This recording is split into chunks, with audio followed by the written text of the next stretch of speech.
আর ভালো লাগছে না, বুঝতে পারলে জীবনে কি করলাম বললেন, জীবনটা পুরো শেষ হয়ে গেল। কেন গো সাবির মা, তোমার কি হয়েছে? বুঝলি ভাগ্নে, জীবনে একটা কিছু করতে পারলাম না। কেন গো সাবির মা, ভাই আইলে কেউ চিন্তা করে? এটা তো চিন্তারই কথা রে ভাগ্নে।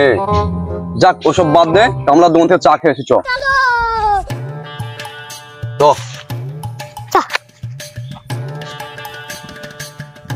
আচ্ছা সাবির মামা, চা তো খাইতে এসো, কামলা যে তোমার ধারের টাকা পাই দিবা না? ওই শালা কামলা কি পালিয়ে গেছে নাকি দোকান ছেড়ে? টাকা দিলি হবে, কত টেনশন কিসের? আর ভাবছি বিজনেস করবো, বিজনেসের লাভ হইলে ওই শালা কামলাকে কিনে নেবো, বুঝলি? আর কানে করে বেশি ভ্যান ভ্যান করিস না, সবকে চ। চলো মামা।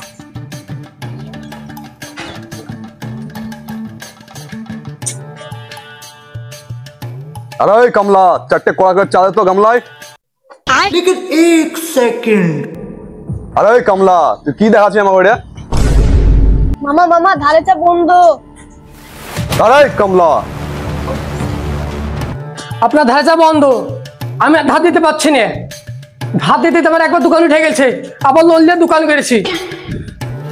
আরে কামলা, তুই কি বলতে চাচ্ছিস? তোর দোকানে ধার আমি খাই? মাইরে দাঁত ভেঙে মানে ওসব আমি জানি না, আগে ধারের খাতা শোধ করেন, তারপর চা দেবো, নাহলে চা বন্ধ। কামলা, তুই আমার মাথা গরম করিস না, নাহলে মাইরে তোর গামলা ভেঙে ফেলবো। ওসব আমি জানি না, চা বন্ধ মানে চা বন্ধ। কামলা, তোর ব্যবসা কিন্তু আমি বন্ধ করে দেবো। সে আপনি যা পারেন করেন, গা চা আমি দেবো না। শালা কামলা, তোকে আমি পরে খেলেছি। আচ্ছা চলো সাবির মামা। আরে যান যান, আপনার কত ক্ষমতা আমার জানা আছে। যার কিনা একটা মশা মারতে যে হাত কাঁপে, সে করে আমার দোকান বন্ধ। 1 hour later. শালা কামলা আমার মাথাটা খারাপ করে দিল।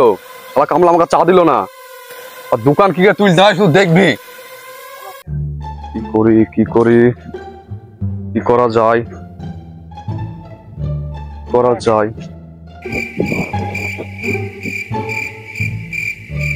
কি গো মামা, তোমার এখনো তো ভাবনাই শেষ হলো না?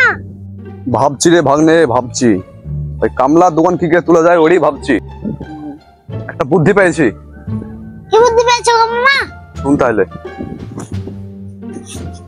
আরে ভাগ্নে, কামলা কুট থেকে দুধ লাই রে? কামলা তো বাবু বসে গেছে দুললে। ওকে ধরতে হবে, বুঝতে পারলি? ওকে ভুংমাং বুঝাবো, দুধটা বন্ধ করে দেবো, তাহলে ও কি কে চা করবে। চ। চলো মামা। মামা আমার একটু বাড়িতে কাজ আছে, আমি গেলাম, তোমরা যাও। ঠিক আছে ভাগ্নে, যা, বিকালে দেখা করিস 8 টাকা নাই। ঠিক আছে। এটা তো বাবু ঘোষের বাড়ি না রে ভাগ্নে? হ্যাঁ মামা, এটা বাবু বসে বাড়ি। চল দেখি। গো ঘোষ বাবাজি, আছো নাকি? হ্যাঁ, কে আছে তো বাড়িতে? আমি রে সাবির। হ্যাঁ সাবির বাবু বলেন। তোর জন্য একটা বড় অর্ডার আছে, তুই কি নিবি? বড় অর্ডার? কিসের অর্ডার বাবু? তোর জন্য চায়না থেকে দুধের অর্ডার আছে, তুই কি নিবি? 3 লাখ টাকা পাবি, 100 বালতি দুধ লাগবে আমার। চাইনা থেকে দুধের অর্ডার, 3 লাখ টাকা পাবো আমি? হ্যাঁ বাবু, লিবো লিবো লিবো। তাহলে ঠিক আছে, অর্ডারটা তোকে দিলাম, আমি অন্যজনকে দিলাম না, ঠিক মতন যেন পৌঁছে যায় দুধটা। ঠিক আছে বাবু, আমি একাই সব আপনাকে দুধ দিয়ে দেবো, আপনি কোনো চিন্তা করবেন না। তাহলে কামালকে আর দুধ দিছিস না তো? না না বাবু, কামালকে কেন দুধ দেবো, আপনাকেই তো বড় খদ্দের পেয়েছি। ঠিক আছে, কথা হয়ে গেল, চল। কামলাকে দুধ দিই আমি, এত বড় খদ্দের পেয়েছি। এবার শালা কামলা বুঝবে মজা। আচ্ছা মামা, তুমি চায়না থেকে দুধের অর্ডার কবে পেলা? ওটাই তো ব্যাপার, শালা কামলা আমাকে চা দিল না, ওর দোকান বন্ধ করে, এটাই তো টেকনিক রে পাগলা। এবার বুঝতে পেরেছি।